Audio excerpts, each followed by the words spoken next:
Winston begins to question the very nature of truth. If the party controls the past, does reality even exist? As doubt grows, so does the danger. Chapter 7. If there is hope, wrote Winston, it lies in the proles. If there was hope, it must lie in the proles, because only there, in those swarming, disregarded masses, 85% of the population of Oceania, could the force to destroy the party ever be generated. The party could not be overthrown from within. Its enemies, if it had any enemies, had no way of coming together or even of identifying one another. Even if the legendary brotherhood existed, as just possibly it might, it was inconceivable that its members could ever assemble in larger numbers than 2s and 3s. Rebellion meant a look in the eyes, an inflection of the voice, at the most, an occasional whispered word. But the proles, if only they could somehow become conscious of their own strength, would have no need to conspire. They needed only to rise up and shake themselves like a horse shaking off flies. If they chose, they could blow the party to pieces tomorrow morning. Surely, sooner or later, it must occur to them to do it. And yet, he remembered how once he had been walking down a crowded street when a tremendous shout of hundreds of voices, women's voices, had burst from a side street a little way ahead. It was a great formidable cry of anger and despair, a deep loud "oh-oh-oh" that went humming on like the reverberation of a bell. His heart had leapt. It started, he had thought. A riot! The proles are breaking loose at last. When he had reached the spot, it was to see a mob of 200 or 300 women crowding round the stalls of a street market, with faces as tragic as though they had been the doomed passengers on a sinking ship. But at this moment, the general despair broke down into a multitude of individual quarrels. It appeared that one of the stalls had been selling tin saucepans. They were wretched, flimsy things, but cooking pots of any kind were always difficult to get. Now the supply had unexpectedly given out. The successful women, bumped and jostled by the rest, were trying to make off with their saucepans while dozens of others clamored round the stall, accusing the stall keeper of favoritism and of having more saucepans somewhere in reserve. There was a fresh outburst of yells. 2 bloated women, one of them with her hair coming down, had got hold of the same saucepan and were trying to tear it out of one another's hands. For a moment they were both tugging, and then the handle came off. Winston watched them disgustedly. And yet, just for a moment, what almost frightening power had sounded in that cry from only a few hundred throats. Why was it that they could never shout like that about anything that mattered? He wrote, "Until they become conscious, they will never rebel, and until after they have rebelled, they cannot become conscious." That, he reflected, might almost have been a transcription from one of the party textbooks. The party claimed, of course, to have liberated the proles from bondage. Before the revolution, they had been hideously oppressed by the capitalists. They had been starved and flogged. Women had been forced to work in the coal mines. Women still did work in the coal mines. As a matter of fact, children had been sold into the factories at the age of 6.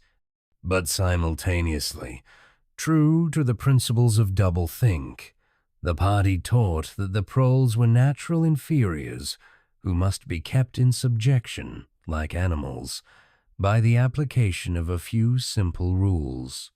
In reality, very little was known about the proles. It was not necessary to know much. So long as they continued to work and breed, their other activities were without importance. Left to themselves, like cattle turned loose upon the plains of Argentina, they had reverted to a style of life that appeared to be natural to them, a sort of ancestral pattern. They were born. They grew up in the gutters. They went to work at 12.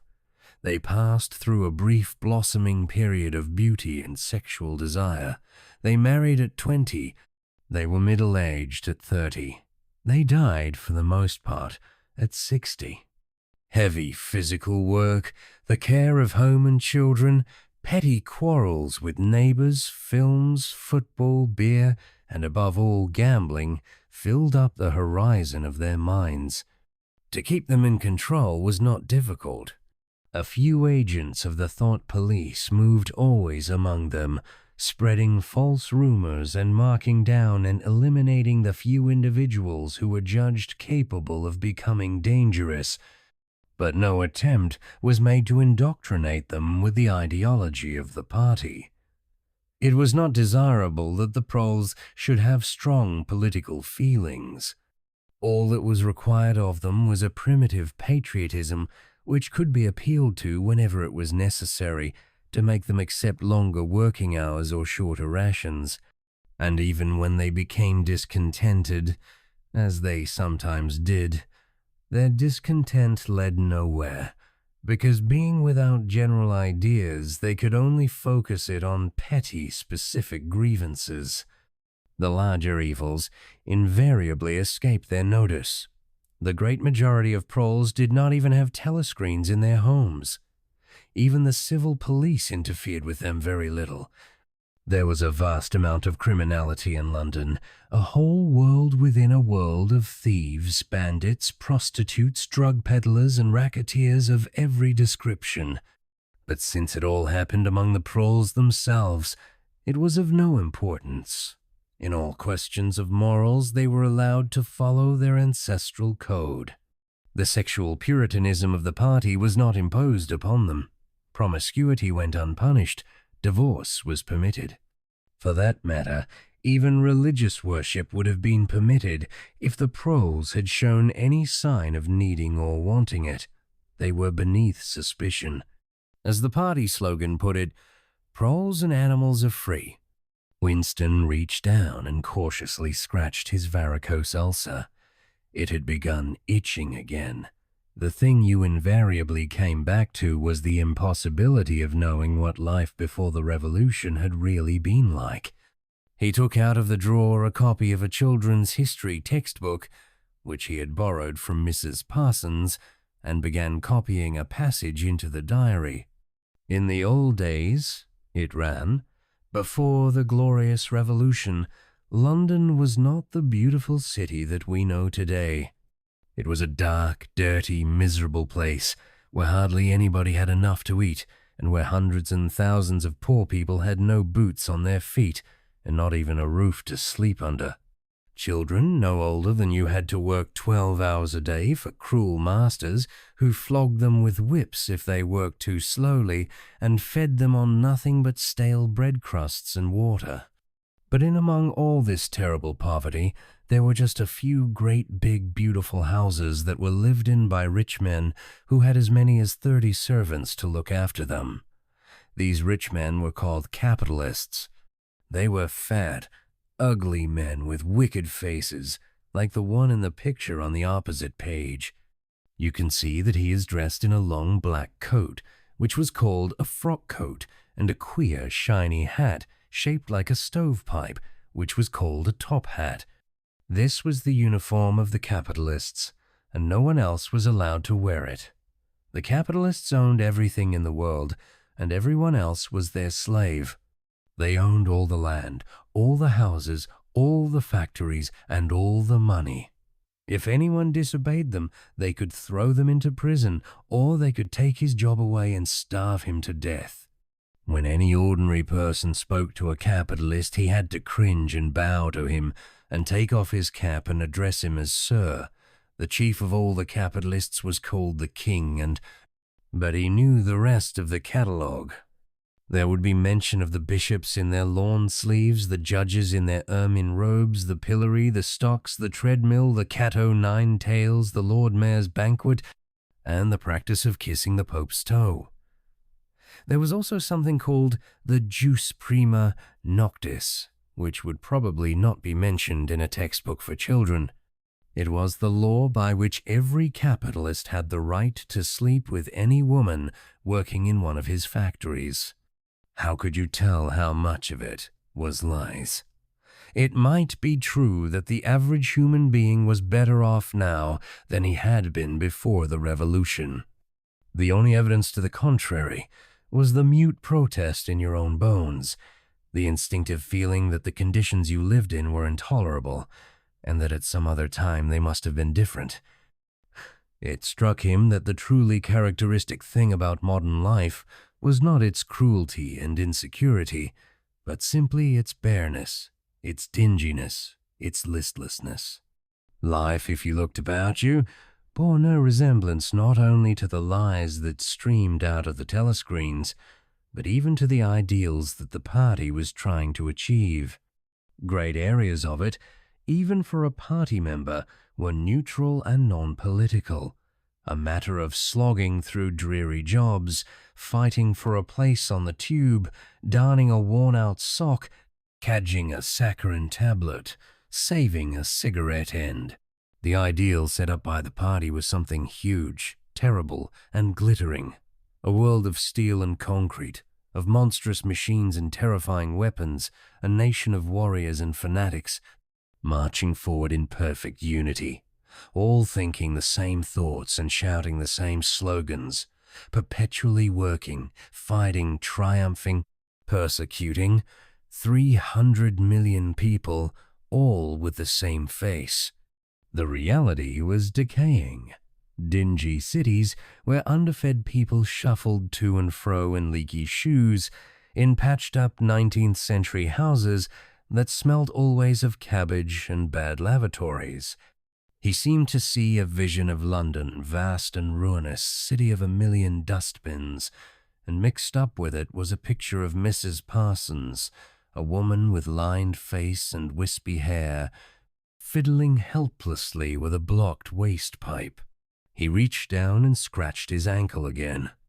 Day and night the telescreens bruised your ears with statistics proving that people today had more food, more clothes, better houses, better recreations, that they lived longer, worked shorter hours, were bigger, healthier, stronger, happier, more intelligent, better educated than the people of 50 years ago. Not a word of it could ever be proved or disproved. The party claimed, for example, that today 40% of adult proles were literate. Before the revolution, it was said the number had only been 15%. The party claimed that the infant mortality rate was now only 160 per 1,000, whereas before the revolution, it had been 300, and so it went on. It was like a single equation with two unknowns. It might very well be that literally every word in the history books, even the things that one accepted without question, was pure fantasy. For all he knew, there might never have been any such law as the jus primae noctis, or any such creature as a capitalist, or any such garment as a top hat. Everything faded into mist. The past was erased, the erasure was forgotten, the lie became truth. Just once in his life he had possessed, after the event. That was what counted, concrete, unmistakable evidence of an act of falsification. He had held it between his fingers for as long as 30 seconds. In 1973 it must have been, at any rate, it was at about the time when he and Catherine had parted. But the really relevant date was 7 or 8 years earlier. The story really began in the middle 60s, the period of the great purges in which the original leaders of the revolution were wiped out once and for all. By 1970, none of them was left, except Big Brother himself. All the rest had by that time been exposed as traitors and counter-revolutionaries. Goldstein had fled and was hiding no one knew where, and of the others, a few had simply disappeared, while the majority had been executed after spectacular public trials at which they made confession of their crimes. Among the last survivors were 3 men named Jones, Aronson, and Rutherford. It must have been in 1965 that these three had been arrested.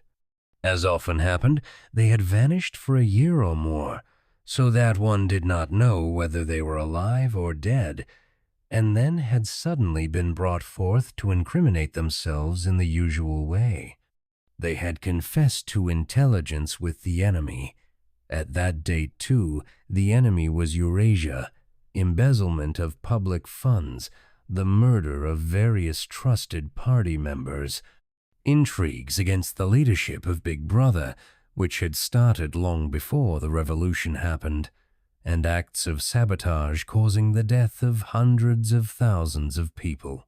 After confessing to these things, they had been pardoned, reinstated in the party, and given posts which were in fact sinecures but which sounded important. All three had written long, abject articles in the Times, analyzing the reasons for their defection and promising to make amends. Some time after their release, Winston had actually seen all three of them in the Chestnut Tree Cafe. He remembered the sort of terrified fascination with which he had watched them out of the corner of his eye.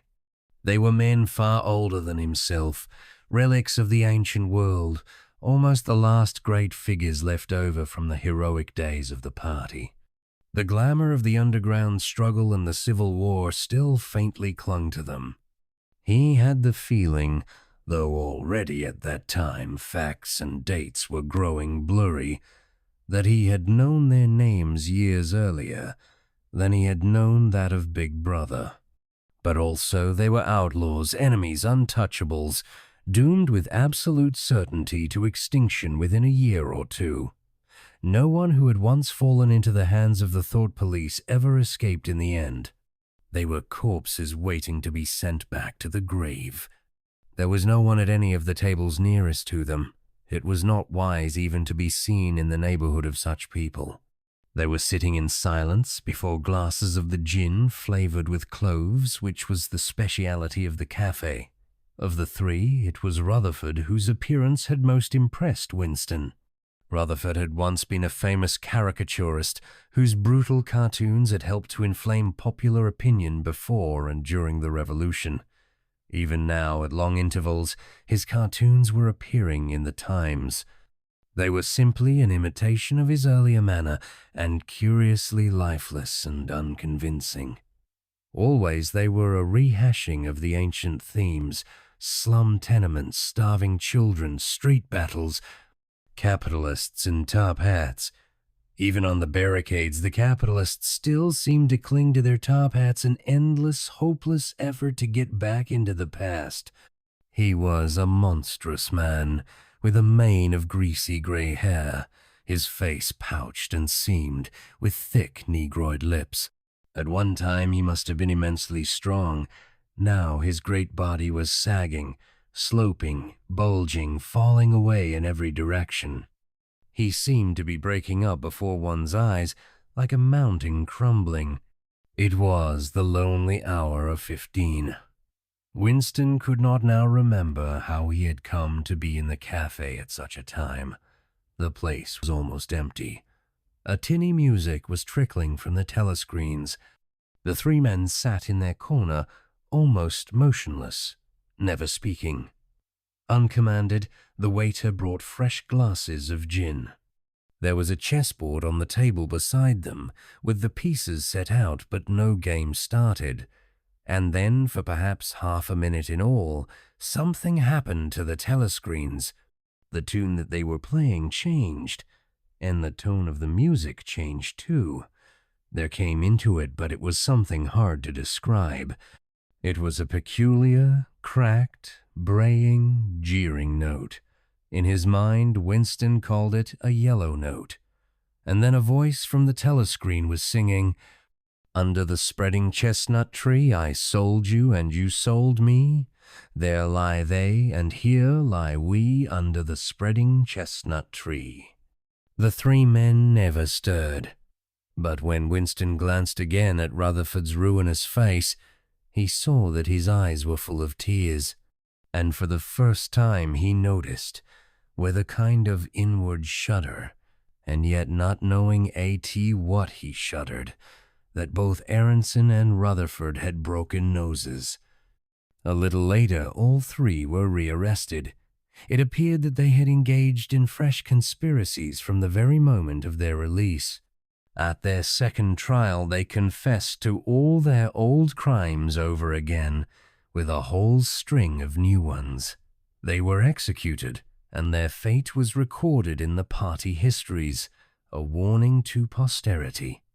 About 5 years after this, in 1973, Winston was unrolling a wad of documents which had just flopped out of the pneumatic tube onto his desk when he came on a fragment of paper which had evidently been slipped in among the others and then forgotten. The instant he had flattened it out, he saw its significance.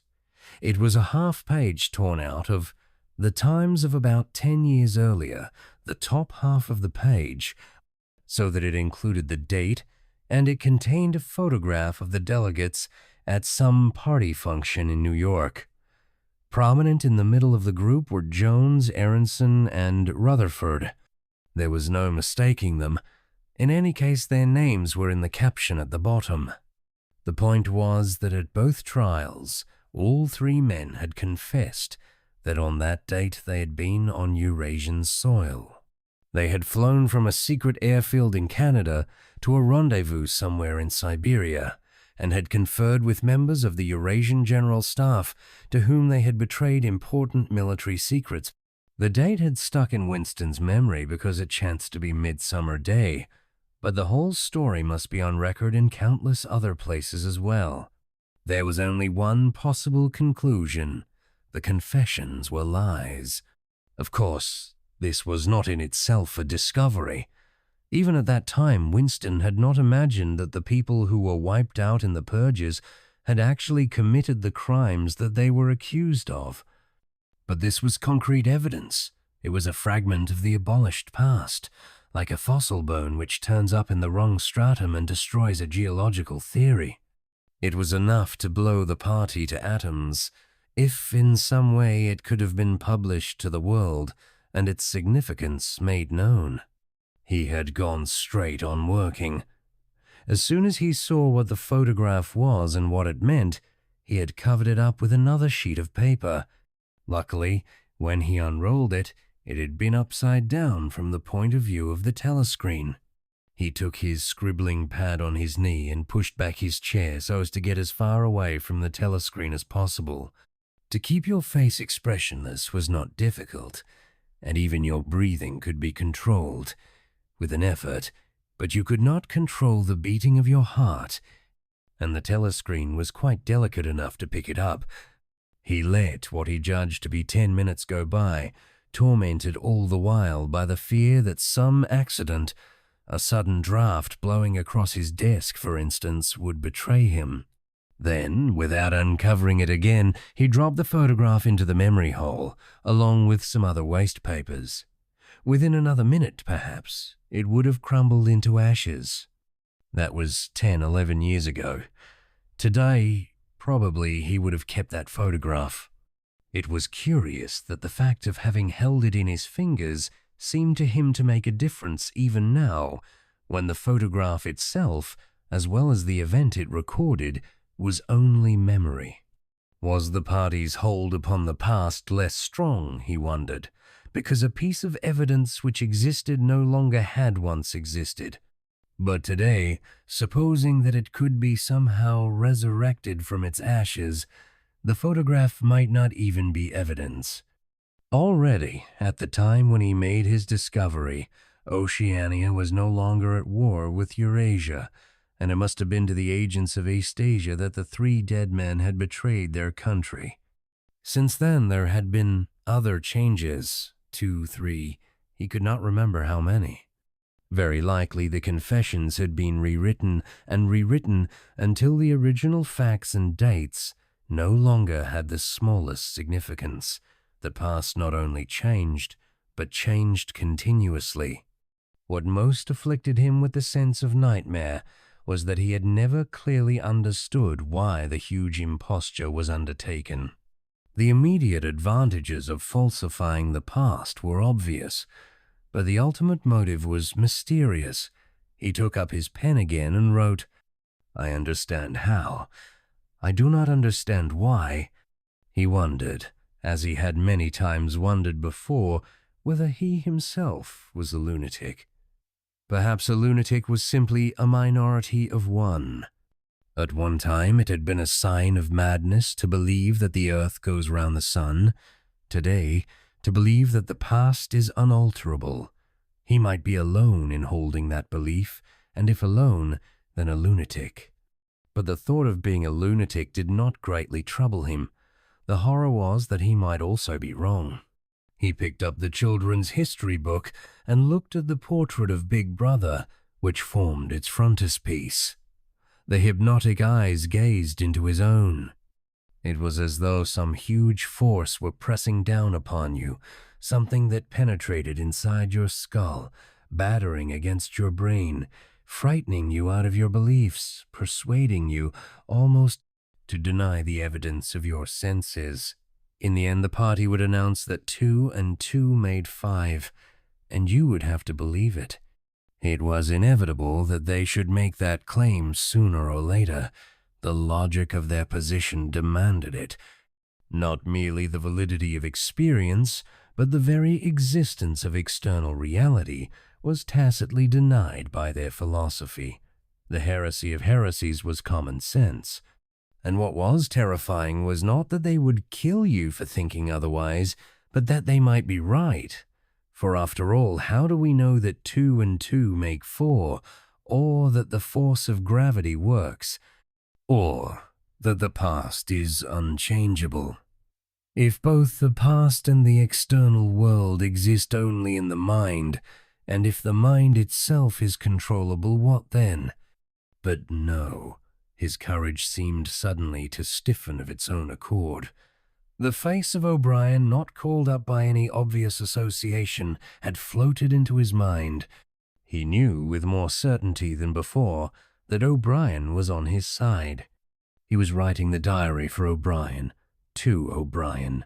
It was like an interminable letter which no one would ever read, but which was addressed to a particular person and took its color from that fact. The party told you to reject the evidence of your eyes and ears. It was their final, most essential command. His heart sank as he thought of the enormous power arrayed against him, the ease with which any party intellectual would overthrow him in debate, the subtle arguments which he would not be able to understand, much less answer. And yet he was in the right. They were wrong, and he was right. The obvious, the silly, and the true had got to be defended. Truisms are true, hold on to that. The solid world exists. Its laws do not change. Stones are hard, water is wet, objects unsupported fall towards the earth's center.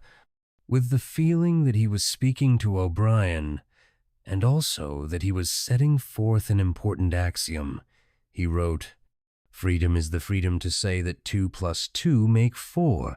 If that is granted, all else follows."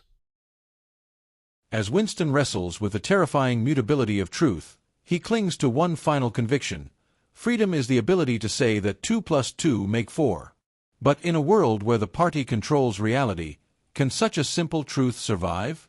Stay tuned for Chapter 8 as Winston takes his first dangerous step beyond the party's grasp. Love the story so far? Hit subscribe and turn on notifications so you won't miss the next chapter. Share this video and help grow our audiobook community. See you in Chapter 8.